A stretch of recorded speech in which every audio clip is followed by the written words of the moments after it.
insuficiencia respiratoria estaban literales prácticamente. Lo repetí varias veces. ¿Cómo que no? ¿Sí? Ya, empezamos ya. Bien. Buenas tardes con todos. Quien saludos en otro día, médico internista de la serie Puritunana. Coordinadora además del capítulo de cardiovascular. Vamos a empezar con el desarrollo de las clases. Mejor dicho, vamos a continuar con el desarrollo de las clases. Ustedes tuvieron su primera clase con nosotros ayer. Ese es el tema de clases simultáneas. Tener un poquito de desorden, ¿no? Porque habitualmente la clase de él es después, pero bueno. Vamos a empezar nosotros teniendo en cuenta que dentro de la historia clínica del paciente con enfermedad cardiovascular es importante algunos datos personales, como por ejemplo la edad, ¿no? De tal forma que si yo encuentro, por ejemplo, en la infancia, en pacientes menores de 5 años, presencia de soplos, generalmente estaré frente a una cardiopatía congénita. Actualmente, en un niño de 5 años o más debería ser diagnosticado después de esa edad. ¿Por qué? Porque todas las cardiopatías congénitas deben diagnosticarse al nacimiento. O sea, no se le puede pasar pues, a un neonatólogo que un paciente neonato tenga una cardiopatía congénita no diagnosticada. Además de eso, la hipertensión arterial, como ustedes ya saben, la hipertensión arterial primaria, esencial o hereditaria, se presenta, según los libros, en más de 40 años. Y digo según los libros porque actualmente cada vez vamos a ver pacientes más jóvenes con hipertensión arterial. ¿Y eso de qué depende? De los factores ambientales. Yo veo pacientes de 20 años, de 18 años hipertensos. Y no son secundarios, ojo. ¿Por qué es una hipertensión arterial secundaria? Es una hipertensión que tiene una causa definida, por ejemplo, problemas endocrinológicos, problemas de tiroides, problemas de suprarrenales, drogas, malformaciones congénitas como estenosis de la arteria renal, que condicionan hipertensión. Esas hipertensiones deberían ser las únicas causas en menores de 35 años y no la hipertensión arterial esencial, o primaria, hereditaria o idiopática. Los varones, pues, tenemos el problema de que tenemos más incidencia de cardiopatía coronaria, ¿no? Pues el dolor torácico coronario en jóvenes es raro, por debajo de los 25 o 30 años, pero en general los varones adultos pues tenemos una mayor predisposición, como lo vamos a mencionar en un momento. ¿Por qué digo eso? Porque casi siempre el dolor coronario, en el contexto de una aterosclerosis que es la causa principal, tiene factores de riesgo. O sea, es muy poco probable que veamos un paciente de 18 años o 20 años que generalmente pues, digo generalmente, a ver esa manchita del fondo, ¿qué están haciendo? ¿Qué están mirando? Están mirando, creo que están mirando porno, ¿no? Los chicos esos chicos que están ahí atrás, el de cabello honguito, el de raya acostado, el de pinoza cerilla en el fondo también, por favor, ¿eh? no se distraigan. Aquí, así como en la clase de respiratorio, va a haber cosas que están en la gente como están aquí, pero va a haber cosas que yo digo y que no están en las diapositivas. Yo pido, doctor, usted no estaba en la diapositiva, porque acá leen diapositivas, lo que no van a encontrar. Hace como 20 años había un doctor de fisiología renal que le enseñaba la Richie y le enseñaba también la Villarreal, donde yo soy egresado. Y en esa época no había pues smartphone, solamente había MP3, los chiquititos, esos eran las grabadoras. Entonces, siempre el delegado ponía acá la carpeta y había como 30 MP3 acá, todos grabando. Y había gente que grababa y había gente que degrababa, se escuchaba y escribía, y luego lo pasaban a todos los amigos. ¿Sí? Compartían entre todos puntos de junta, entonces hacían simbiosis y todos aprobaban. Este doctor era bien gracioso porque hacía como él enseñaba fisiología, en fisiología hay muchos esquemas, pues. Él enseñaba fisiología renal. Y como él se dio cuenta que lo grababan, quieren grabarme, ya muy bien. Entonces, a ver, ven esa estructura, luego pasa por esta proteína de acá, luego pasa por aquí y termina acá. Ah, pues degraben eso. Degraben eso.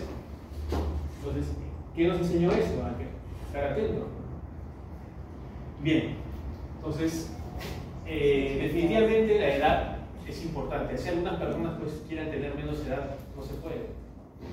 Hay cosas que no se pueden, ¿no? Por ejemplo, entre los 5 y los 12 años, importante la fiebre reumática posterior a infecciones por estreptococo beta hemolítico del grupo A. Doctor, la fiebre reumática causa importantísima de estenosis valvulares, mitral y aórtica, sobre todo. Miocardiopatías, generalmente son adquiridas muchas veces por infecciones virales. Por ejemplo, el virus de las paperas. Que alguien tenga papera ahorita es bien difícil porque la mayoría de los niños están vacunados. De 3 a 25 años, síndrome de pánico. Doctor, traigo a mi hijita de 18 años porque ha perdido el conocimiento hace 1 hora. La chiquita está así, parpadeando. O sea, no es un problema cardíaco, no es un problema tal vez psicógeno.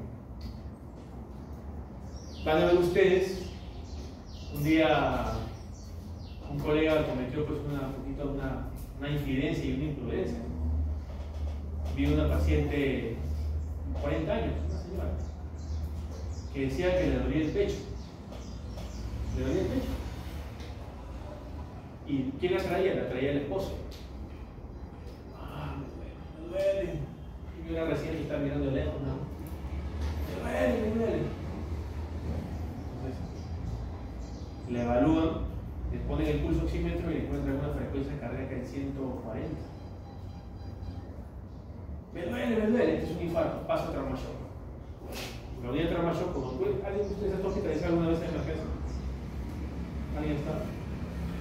Cuando tú entras a trauma shock, no es de que tú entras y te atienden, te sientan bonito, no, ahí te calatean. ¿Por qué? Porque la enfermera tiene que poner vía por aquí, vía por acá, y el médico pone catéter acá, y si es necesario ponen sonda por la uretra y tuba. ¿Qué te van a estar sacando la casaquita? No hay te espera todo. Y al final resultó siendo porque la señora puede ser una paciente conversiva. No, y entró a trauma shock y ya, pues no, todo el mundo se ganó ahí porque la señora pues tenía problemas con el esposo, ¿no? ¿Y todo por qué? No, me duele el pecho, me duele el pecho. Y muchas veces ese dolor de pecho no es un dolor de origen cardíaco. De 40 a 75 años, hipertensión arterial, cardiopatías coronarias y todas aquellas que tengan que ver con factores de riesgo cardiovascular. Diabetes, hipertensión, dislipidemias, obesidad, sedentarismo. 75 en adelante, la aterosclerosis. ¿Qué va a provocar eso? Infartos. ¿No? Infartos cerebrales e infartos cardíacos. Sexo. ¿No? Así algunos quieran pasar la línea, no se puede. Pues. Como le comentaba a los chicos del grupo anterior, lastimosamente, si bien es cierto, tenemos datos estadísticos en cuanto a patologías congénitas entre hombres y mujeres, bebitos varones y bebitas mujeres, como figura aquí. La cardiopatía coronaria está bien determinada, que es mucho más frecuente en varones, sobre todo en relación a mujeres en edad fértil. Como le digo a los otros chicos, ¿alguna vez han visto a alguna mujer en una propaganda de aspirina? Cuando he visto, si te duele el pecho, toma cardioaspirina, protector coronario, protege tu corazón, sea un corazoncito. ¿Alguna vez han visto una mujer? No van a ver mujeres. Como les digo, siempre ponen a varones así casi de mi edad, con su camisa, su corbata, cargando su maletín. ¡Oh! No van a ver mujeres. Que la mujer de edad fértil está protegida por quién? Por su estrógeno. Que les dure nomás, ¿no? Porque llega la menopausia y de ahí se hacen vulnerables. ¿Por qué, doctor? Porque el estrógeno favorece la expresión de quién? Del HDL, lipoproteínas de alta densidad. Y además de eso, el estrógeno cumple una propiedad vasodilatadora que no tenemos los varones. Mala suerte. A nosotros nos tocó eso y a ella nos tocó las autoinmunes. Una con una. Claro. 10 hombres infartan, se infartan una mujer. 10 mujeres con lupus, un varón con lupus. Una con una. El estado civil está claramente también demostrado. Hay un dibujito ahí, miren ahí. Como mencioné en la clase anterior, no soy machista, no soy machista, sino que la sociedad es así. Los varones que están aquí presentes se van a dar cuenta. cuando llegan a la edad de uno, ¿qué mujer trabaja en 3 o 4 sitios? No se puede. No, que las mujeres somos cholas, sí se puede. Ya, de poder sí podrían. El problema es que nuestra sociedad es proteccionista de menores. ¿Tú dejarías a tus hijos por irte todo el día 24 horas a trabajar? Pero yo sí me voy. Yo sí me voy, si yo trabajo, ¿de qué comes? Claro, pues no. En el hombre, digamos, existe una mayor sobrecarga con eso. La mujer es más. Hay algunos que ya son demasiado, pero hay otras que sí. La mujer trabaja, pero no, la sociedad no permite que se trabaje al igual ritmo de un varón. No es como en Europa. En Europa, el hombre tiene un trabajo, la mujer tiene un trabajo, alcanza para todo y disfruta de sus hijos. Aquí en Latinoamérica no. El varón tiene que trabajar. Y ahí están pues, las deudas, los hijos, la mujer, la suegra, los jefes, todo el mundo friega. Entonces, ¿eso qué provoca? Mayor incidencia de eventos cardiovasculares. Los separados, pues ni se diga, pues no. Juicio por aquí, juicio por allá, 60% de tu sueldo, encima no ves a tus hijos, ¿no? Encima no te queda plata para el segundo compromiso. Peor todavía. Viudez, miren aquí el pobre ancianito.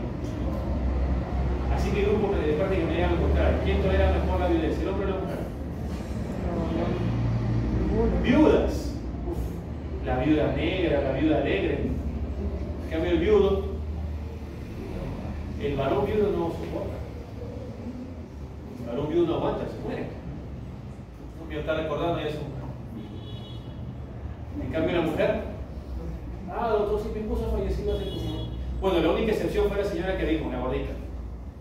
Esa señora así, es una buena mujer, nos recordó llorando a su esposo. Y nada. ¿Ah? Y hay otras que cuando estás ahí en pleno velorio, ¿no? La situación ocupacional. Aquí es importante, ¿por qué? Porque, por ejemplo, hay pacientes que están en contacto con gérmenes a través de la carne de origen vacuno porcino. El género Brucella, ¿no? Es responsable muchas veces de endocarditis infecciosa, de muy difícil manejo, por si acaso. Ustedes han visto esto en la clase de enfermedad intersticial difusa, asbestosis, silicosis y neumocondiosis. Toda patología pulmonar crónica, jóvenes, que en condición de intersticial difusa va a generar aumento de la resistencia y aumento de presión sobre el corazón del lado derecho, porque la arteria pulmonar va al pulmón. ¿Eso qué genera? Que el ventrículo derecho, según fisiopato, tolera aumento de presión o de volumen. De volumen, pero aquí tenemos un problema de presión. Se congestiona, se dilata y hace insuficiencia cardíaca del lado derecho. ¿Cómo se llama ese síndrome? Pulmonar. Entonces, sí, doctor, los pacientes que están en exposición a estos minerales van a desarrollar patología cardíaca. Definitivamente, el pertenecer a un grupo jerárquico en cualquier ámbito, médico, empresarial, lo que sé yo, involucra una mayor predisposición de enfermedad coronaria. ¿Por qué? Porque casi siempre somos responsables de algo. Como le decía hace unos momentos a sus compañeros, si yo soy trabajador raso, yo dependo de mí mismo. Si no cumplo mi trabajo, no me pagan. Pero si soy jefe del jefe del jefe, imagínate pues, toda esa carga que viene. Hay un dicho que dice, ¿no? Mientras más arriba estás, más pesado caes. Y eso también involucra el bolsillo. Porque imagínate tú, el jefe del jefe del jefe, ganas 10 veces lo que gana él. Imagínate que te voten de tu jefatura. Y que ganes lo que gana el de abajo. ¿Eso qué genera? Predisposición a enfermedades coronarias. Ustedes, al igual que yo, personal de salud, vamos a estar en contacto con infecciones. Doctor, mi paciente no sabe si es VIH, igual, entonces tengo que tomar mis precauciones. ¿Cuántos alumnos, residentes, internos se han pinchado con un paciente que era portador de VIH sin saberlo? Bastante cuidado. La hepatitis B y la hepatitis C se asocian a la presencia de miocardiopatías. Y así que tengamos, por favor, bastante cuidado. La raza negra.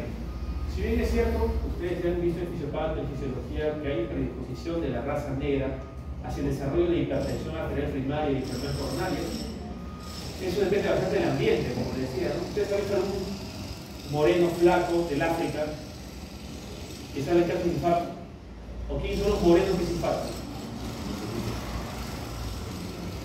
norteamericanos, peruanos, no sé si se recuerdan de Samo Cabero, Pepe Bajos, ¿por qué es negro, doctor? No es porque es negro, sino porque su hábito lo es así. Y han hecho estudios de morenos que han ido a viaje al Asia, que viven en Japón, que viven en China, y su índice de diabetes coronario es bajo. O sea, no es la raza negra la responsable. Pero sí existen enfermedades relacionadas a la raza negra, como es por ejemplo la anemia de células falciformes. ¿Qué son las células falciformes? Como ustedes pueden ver en el dibujito del costado, son glóbulos rojos que tienen la forma de hoz. Si ustedes recuerdan su clase de fisiología, donde los glóbulos rojos pasan en la circulación terminal en fila india, imagínense que estos glóbulos rojos deformados podrán pasar en fila india. No, se atoran y obstruyen la luz de los vasos. ¿En dónde? ¿Qué provocan? Infarto. Y no solamente infarto cardíaco, infarto cerebral. Entonces, doctor, cuando ustedes hablen de infarto, no solamente pensemos, por favor, en cardiopatía coronaria, o sea, aterosclerosis, sino es otra cosa. Y se la pongo al revés. Viene un paciente con infarto cardíaco, de frente no te decir, lo pones con una placa ateroma, no, de repente, ¿qué te haces una miocene falciforme? Tengo que preguntar sobre si hay antecedentes familiares y sobre si hay crisis falciforme, o sea, dolor por obstrucción de capilares, sobre todo en las manos. Tumores suprarrenales, por ejemplo, feocromocitomas, tumores productores de catecolaminas, epinefrina y no epinefrina. ¿Qué hacen? Aumentan presión arterial, aumentan frecuencia cardíaca. El lugar de origen, tripanosomiasis. Aquí en el Perú hay un lugar endémico. ¿Dónde está el tripanosoma crucis? A ver, vean esta histología. ¿Quién está durmiendo?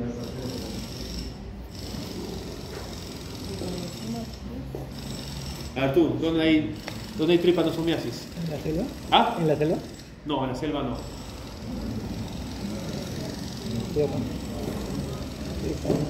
En el sur, específicamente Arequipa. La tripanosomiasis, ¿qué provoca, jóvenes? Pues se provoca examen, ¿quién sabe? Provoca lesión a nivel de los plexos nerviosos, a nivel del tubo digestivo y a nivel del corazón. A nivel del esófago, ¿qué provoca? Mega esófago, dilata el esófago. A nivel del colon provoca megacolon, odólico megacolon. Y a nivel del corazón, cardiomegalia. Eso se llama cardiopatía o miocardiopatía chagaza. Son unos corazones que parecen de vaca, enormes. ¿Ya? Doctor, ¿quiénes tienen hipertensión pulmonar? Ya lo hemos dicho. Aquellos que tienen exposición, sobre todo a minerales que generan EPI. Dos de ellas son Cerro de Pasco, Puno. ¿No es cierto? Esta mina donde han matado a los. ¿Cómo se llama? Creo que está en La Libertad, creo que es esa mina, ¿no? Y esos pacientes que tienen EPIC hacen hipertensión pulmonar. ¿Ya?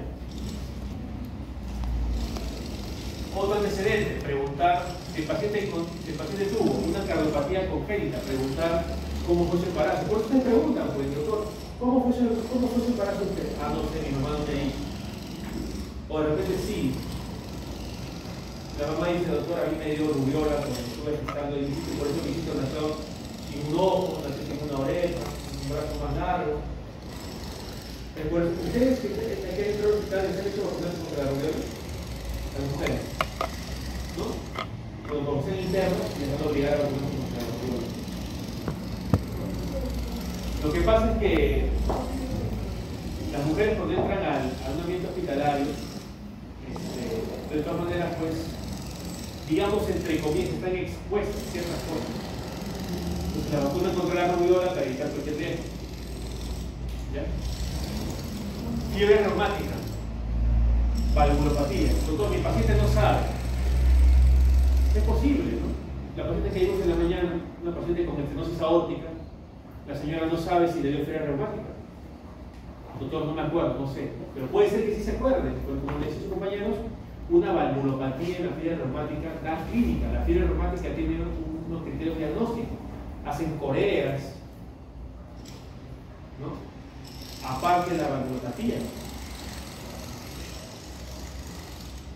La escarlatina, la infección por estreptococo beta hemolítico del grupo A. ¿En qué termina? Fiebre reumática.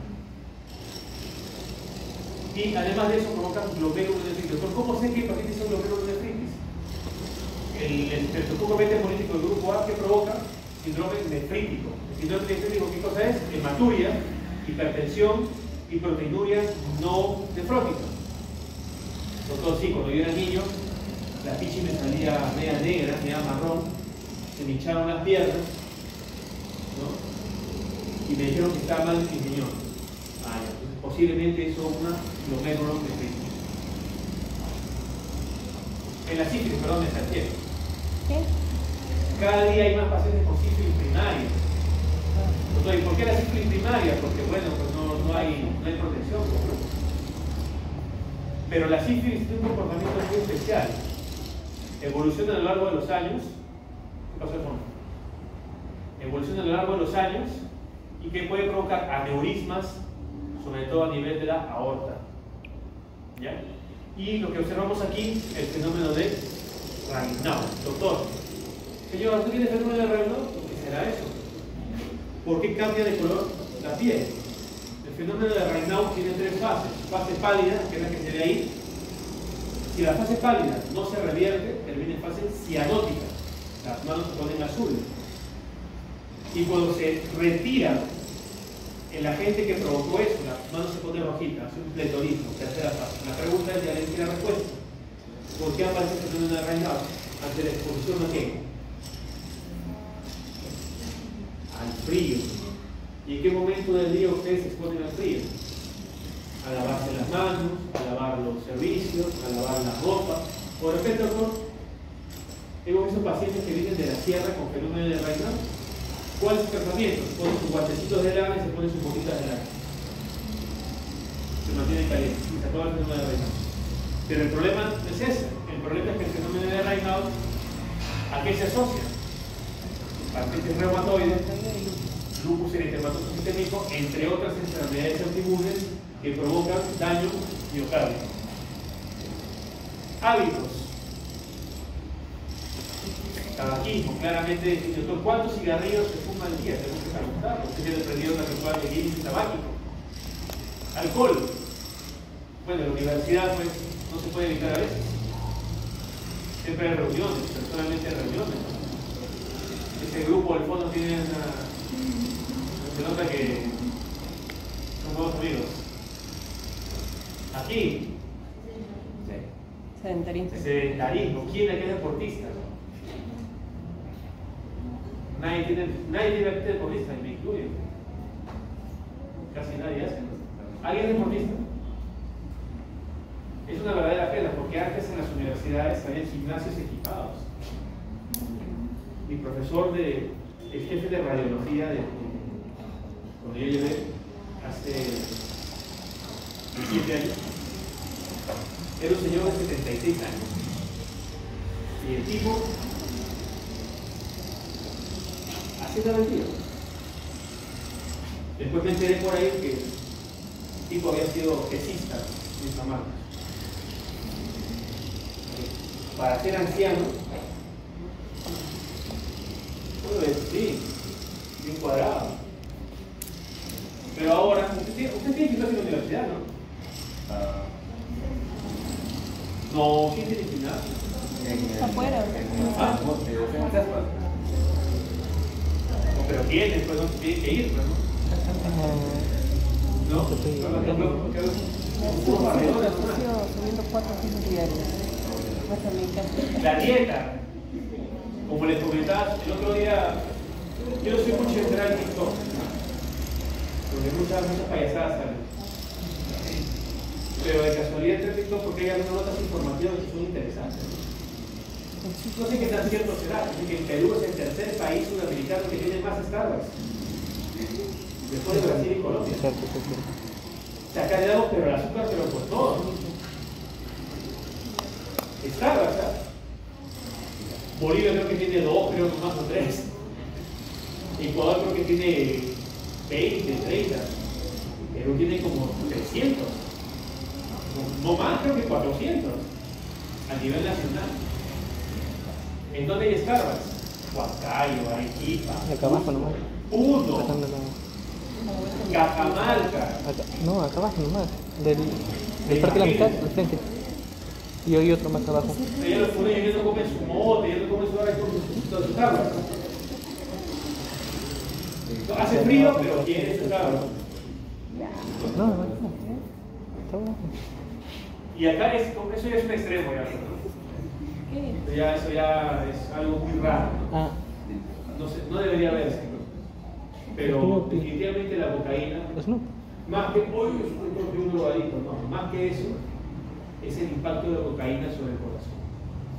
La cocaína es hipertensivo, provoca hipertrofia ventricular y provoca, o mejor dicho, y desencadena arritmias por su efecto.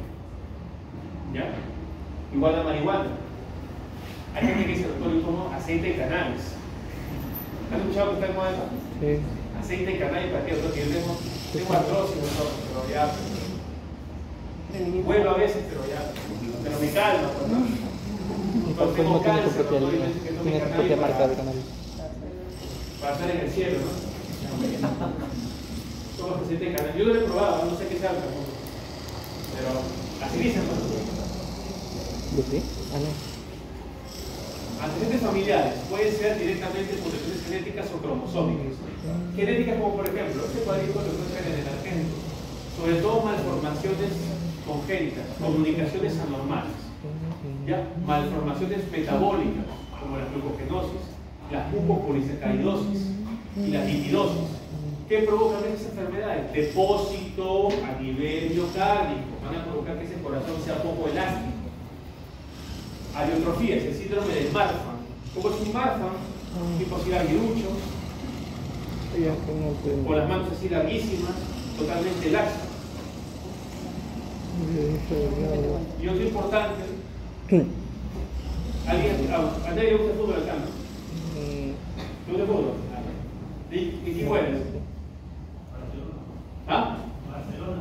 De Barcelona, no, Pepe, estamos aquí en Perú.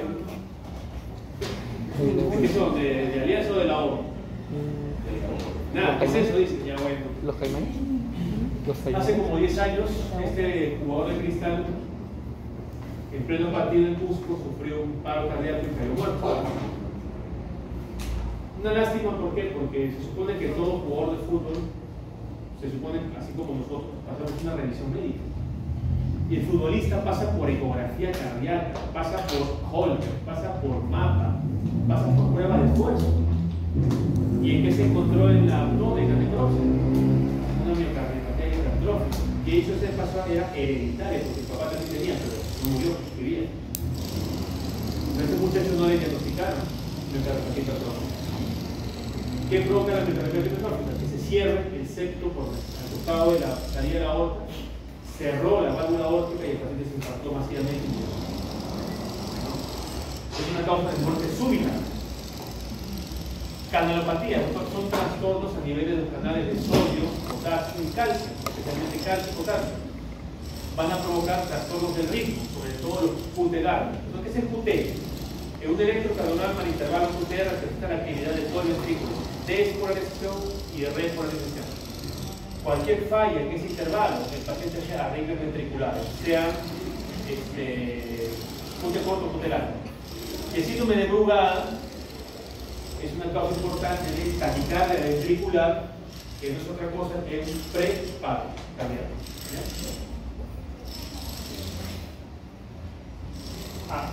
Las trisomías.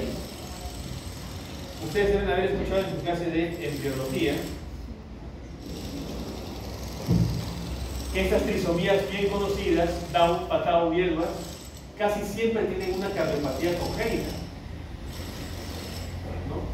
Tienen un ventrículo único, tienen una comunicación interauricular, pero no es genéticamente mediada, sino es por cromosomopatía. Al igual que el síndrome de Brugada. Y también ligadas al sexo, el síndrome de Turner. ¿Quién no ha aprendido cómo es el síndrome de Turner? Mujer pequeña, cuello alado, fascia redonda, baja implantación de cabello y de orejas y malformaciones cardíacas. Vamos a hablar ahora sobre los síntomas principales que ustedes van a tener en su historia clínica. La disnea. Ya no hablamos de disnea pulmonar, sino hablamos de disnea cardíaca. Igual, doctor, es una sensación de falta de aire provocada por una mayor necesidad de aire que no es satisfecha. Y podemos encontrar tipos de disnea, de esfuerzo, cuando el paciente tiene la historia, doctor. Me parece cuando hago alguna actividad física. El reposo, cuando el paciente está sin hacer nada, lo cual es peor. Disnea continua, cuando el paciente todo el tiempo está con disnea, especialmente en cardiopatías coronarias crónicas, lo que es una angina estable. Y la disnea paroxística, que es brusca y episódica. Cuando ustedes hagan su historia, no solamente tienen que poner disnea, pero disnea de qué? Es como si me ponen tos de restauración. ¿Pero qué es restauración? Verdosa, amarillenta, botoide, rosada, roja, achocolatada, negra. Tienen que poner, igual acá. Doctor, de todas las líneas que habíamos hablado inclusive en la clase de insuficiencia respiratoria, vamos a hablar sobre las cardiovasculares, dentro de las cuales insuficiencia ventricular izquierda, que es lo que va a provocar la insuficiencia cardíaca, que ya tuvieron su clase de signo de congestión izquierda, ya han visto que la causa principal de disnea es la congestión pulmonar, ¿no es cierto? Congestión pulmonar del lado izquierdo. La tromboembolia pulmonar, principal causa de disnea súbita. El paciente está echado, siente una molestia y falta de aire. ¿Por qué, doctor? Un émbolo vino generalmente en las venas profundas y se alojó en una de las ramas de los pulmonares. ¿Cómo se llama ese cuadro? Tromboembolia pulmonar. ¿Qué está hablando? Así como ustedes clasificaban su disnea pulmonar en la clasificación MRC, la clasificación del NIHA es igual. Van a clasificar grado 1, grandes esfuerzos. Aquí están los ejemplos. Doctor, yo no sé qué NIHA es. No sé, pero le pregunto, señor, ¿usted se cansa al correr, al subir varios pisos, deportes, trabajos físicos intensos? Doctor, mi paciente tiene una NIHA 1 y vive en el 5º piso y no tiene ascensor. Caballero, tiene que bajar. NIHA 2, esfuerzos moderados. Caminar y correr un breve trecho o subir una escalera de un piso a otro. Grado 3, esfuerzos prácticamente cotidianos. O sea, se cansa para ponerse el polo, se cansa para sacarse el pantalón, se cansa para bañarse, se cansa para comer.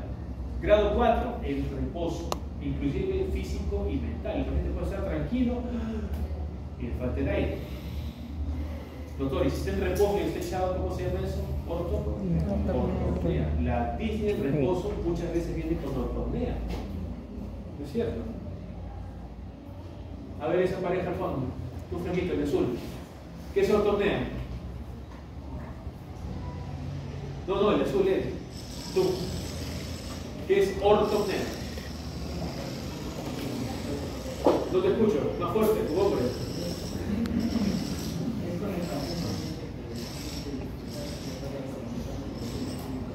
Muy bien. Y como siente, muy bien, claro. Y como siente disnea, no tolera el decúbito. No lo tolera, o sea, no puede estar.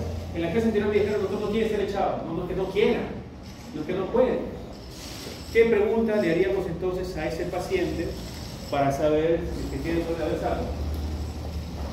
¿Qué preguntas le hace al paciente para saber si tiene ortopnea o no? Cuando aparece la disnea. ¿Qué le hace? Ahí ya, no. ¿Qué le preguntamos al paciente?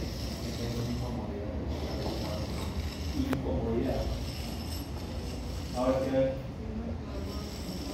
¿Con cuántas almohadas duerme? ¿Y en qué posición duerme? Doctor, yo tengo que dormir en el sillón. Pero no es porque no he votado a mi mujer, sino porque no tolero la cama.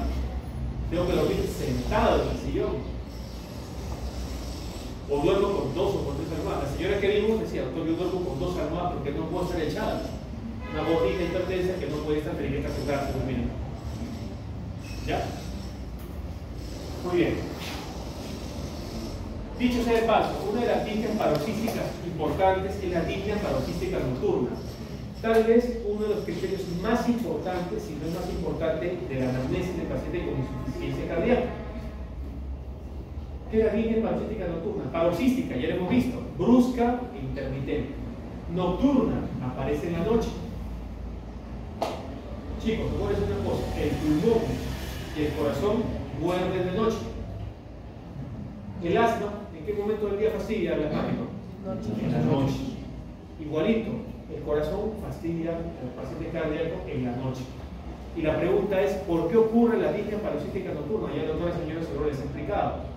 El paciente se echa y por gravedad, todo el retorno venoso de los edemas que ha generado en todo el día regresa y sobrecarga el corazón del lado derecho, enviando un hiperflujo y provocando que los alvéolos se congestionen.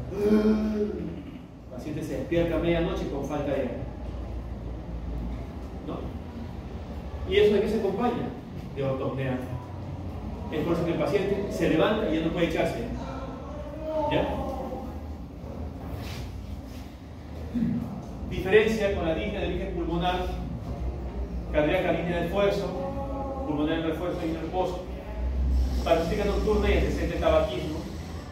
Suele haber ortopnea y producción de esputo en la pulmonar, y hay sibilancias y dolor pleurítico en la pulmonar, en la mayoría de los casos, y dolor torácico en la línea de origen cardíaco. Dolor torácico cardiogénico. Y el régimen físico, claramente, ya ustedes vieron los síntomas de congestión, no tengo que repetirlo, y a nivel pulmonar, sobre todo sibilancias, pues estamos frente a asma o EPOC, disminución del murmullo vesicular o alguna alteración a nivel de la percusión y a nivel de la morfología del tórax, como tórax tonelo, ¿no? Todos los aspectos en resumen de lo que tenemos que ver en cuenta, todo lo que hemos hablado. Antecedentes, falla cardíaca, si tuvo algún infarto o si tuvo alguna enfermedad coronaria. ¿Cómo le pregunto, doctor? Si el paciente ha tenido dolor. Síntomas, línea paroxística nocturna, ortopnea. Resumen físico, signos de congestión. ¿Y cómo complemento eso? Con examen de placa de tórax, un electrocardiograma que no me va a decir, en la mayoría de los casos, no me va a decir si hay insuficiencia cardíaca, pero me va a decir probable causa. Por ejemplo, fibrilación auricular. Pregunta: péptido natriurético cerebral. ¿Qué es lo que hace? Elimina el exceso de agua y de sodio ante la sobrecarga del corazón. Mientras más sobrecarga el corazón, más péptido natriurético. A tal punto que en países desarrollados, no el nuestro, el paciente cruza el umbral de la puerta de emergencia y de inmediato lo ven, viene la enfermera y le toma la muestra para dosar el péptido natriurético. ¿Esto es pulmonar o es cardíaco? Sale altísimo, cardíaco, vaya al cardiólogo. No le preguntan, ¿fuma o no fuma? ¿Es hipertenso o no es hipertenso? ¿Es casado? ¿Cuántas mujeres tiene? No le preguntan. Péptido natriurético, alto, cardiología. Pero obviamente eso tiene su riesgo también.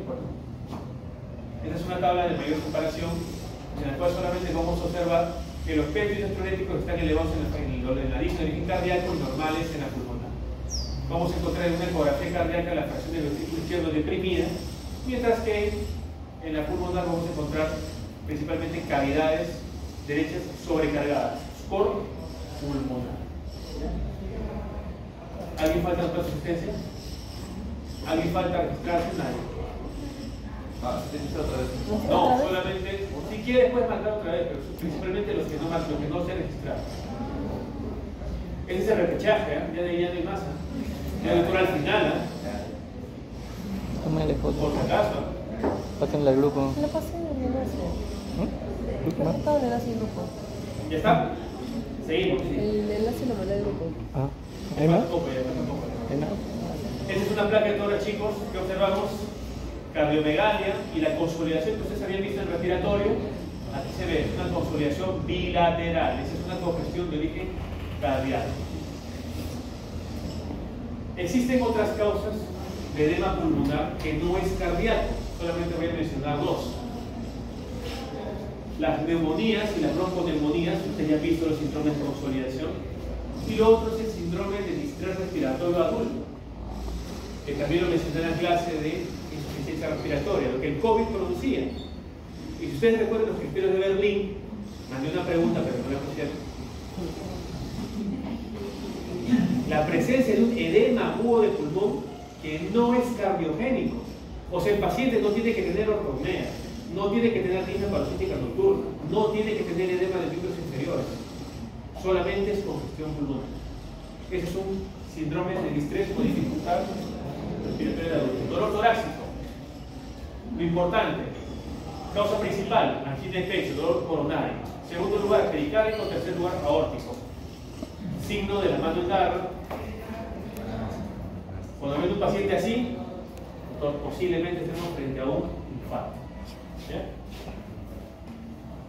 Describir, por favor, las 10 características del dolor. ¿Por qué? Porque nosotros vamos a observar que el dolor de origen coronario, principalmente retroesternal, nada es absoluto. Generalmente los pacientes lo refieren como opresivo, depende del motor. Hay pacientes que lo refieren como punzante, cólico, lancinante, hasta uremo. Otros epigástricos. Duración de 2 a 20 minutos, la angina estable o cardiopatía coronaria crónica, más de 20 minutos, síndrome coronario agudo, incluyendo el infarto miocardio. Factores precipitantes: esfuerzo físico, comida y frío. Como le comentaba hace un momento, creo, por su compañero sureste periodista Peredo, quiero comentar el mundial. ¿Qué que decía? Pues estaba solo, ese que gritaba eso. Jugó su pichanga, terminó de jugar su pichanga y se tomó una vuelada. Hacía el polvo, hielo.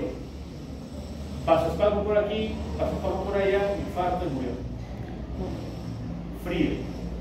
Hay gente que tiene la costumbre de levantarse a las 2 de la mañana. ¿Y a dónde se va? A la cocina. ¿Qué hace? Abre el refrigerador y mete la cara. O te da una parálisis facial o te da un infarto cardíaco. No vienen con la boca abierta. Claro. ¿Con qué mejora? Con el reposo y los nitritos en la angina estable y se acompaña de síntomas neurovegetativos. O sea, ustedes tienen que describir el dolor. El respiratorio, dolor torácico, ¿y qué? Punzante, costal, aumenta la inspiración. Se describe todo. Esa es una clasificación que me permite indicar en qué circunstancia aparece el dolor, así como la disnea, pero en qué aparece el dolor. ¿Ustedes parecería normal que, por ejemplo, yo suba la escalera y llegue sacando la lengua? No es normal. Algo debo tener en el corazón si yo subo una escalera. Algo debe haber, pero no hay ni placa aterógena. ¿Quién sabe? Y lo importante, ustedes creo que conmigo tienen la clase de cardiopatía coronaria. Solamente quiero que recuerden esto. El dolor de la angina estable comienza generalmente con un esfuerzo físico y calma con el reposo. La angina inestable es peor, puede venir en reposo y no calma con el reposo ni con nitratos por vía oral. El resto de las cualidades es igual, excepto el tiempo. Mientras aquí dura de 5 a 20 minutos, aquí es un error, es más de 20 minutos de dolor. ¿Ya? ¿Cuáles son formas de presentación? La angina de esfuerzo, la angina de decúbito, porque yo me he hecho y qué ocurre con el retorno venoso, aumenta el retorno venoso, sobrecarga del corazón y comienza la angina. Angina de reposo, como la angina estable, y la angina de Prince Metal es un espasmo coronario, es una disnea, es un dolor torácico que aparece rápidamente, pero que no tiene una base aterosclerótica, no hay una lesión estructural. ¿Qué provoca la angina de Prince Metal? Muchas veces el frío, muchas veces el estrés. Hay gente que se estresa y duele el pecho, bien podría tratarse de una angina de Prince Metal. ¿Cuáles son causas de dolor isquémico? Por enfermedades coronarias, arteriosclerosis, 90%, arteriosclerosis, aquí es muy poco probable fallar. Otras causas, por ejemplo, embolias, como por ejemplo la fibrilación auricular, arrítmica por excelencia, que produce émbolos. Esos émbolos viajan a través de la circulación arterial y pueden llegar a cualquier arteria, mano, pierna, cerebro y coronarias. Hay infarto por fibrilación auricular. Y miren ustedes, hay dolor pero con arterias coronarias normales. 3 ejemplos. Estenosis aórtica, la señal que hemos visto en la consulta. La válvula aórtica se cierra y la sangre no sale, no llega a las coronarias y hay dolor. Miocardiopatía obstructiva, también llamada hipertrófica, lo que le pasó al jugador del equipo de fútbol. Y la anemia. ¿Qué pasa, doctor, con un paciente que tiene una anemia muy severa? El paciente puede infartarse porque la capacidad o la demanda de oxígeno es superada por la oferta. ¿Ya? Dolor pericárdico, viene la postura del paciente. Dolor pulsante, generalmente retroesternal y irradiado del cuello, que calma con el cambio postural y aumenta la inspiración y la tos. Aquí se parece el dolor que aumenta la inspiración y la tos.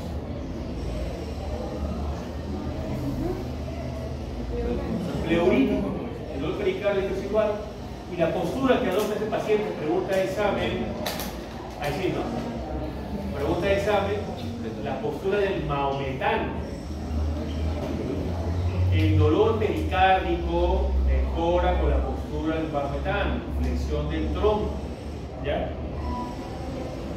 Dolor aórtico, retroesternal, que se va hacia la espalda. ¿Por qué, doctor? ¿Cuál es la cosa más importante? Aneurisma de aorta. Miren ustedes cómo se abre, se diseca la aorta. Miren cómo se va abriendo la pared de la aorta, siguiendo el trayecto de la aorta descendente. Se hace un hueco, es como si se descosiera la aorta entre la íntima y la muscular. Se llena de sangre y eso hace que la aorta se rompa. Se rompe la aorta, el paciente prácticamente está muerto. ¿Ya? Tal vez el aneurisma de aorta disecante, junto con el infarto del miocardio y junto con el parto, sean los tres dolores más fuertes que existen. Los tres llegan a 10, por si acaso. Dolor isquémico de extremidades aparece cuando existe disminución del flujo arterial. Dolor con el esfuerzo se llama claudicación intermitente. ¿Qué lo provoca? Síndrome de Levich. ¿Qué es eso? Aterosclerosis en la unión, en la bifurcación de la aorta con las ilíacas. Ambos miembros inferiores se ven afectados en su irrigación. ¿En clase quedó? Finalmente, para terminar, palpitaciones, latido cardíaco, generalmente está aquí arriba, ¿ya? La mayoría no tiene enfermedad estructural, la mayoría son emocionales. Causas frecuentes, arritmias cardíacas, cuadros de ansiedad y problemas endocrinológicos. ¿Ya? Bueno, solamente para terminar, causas más frecuentes de las arritmias, fibrilación auricular y taquicardias. ¿Ya? Muy bien, jóvenes. Este es un electrocardiograma. Taquicardia sin arritmia y taquicardia con arritmia. Síndrome del Wolff-Parkinson. ¿Ya? Muy bien, hemos terminado.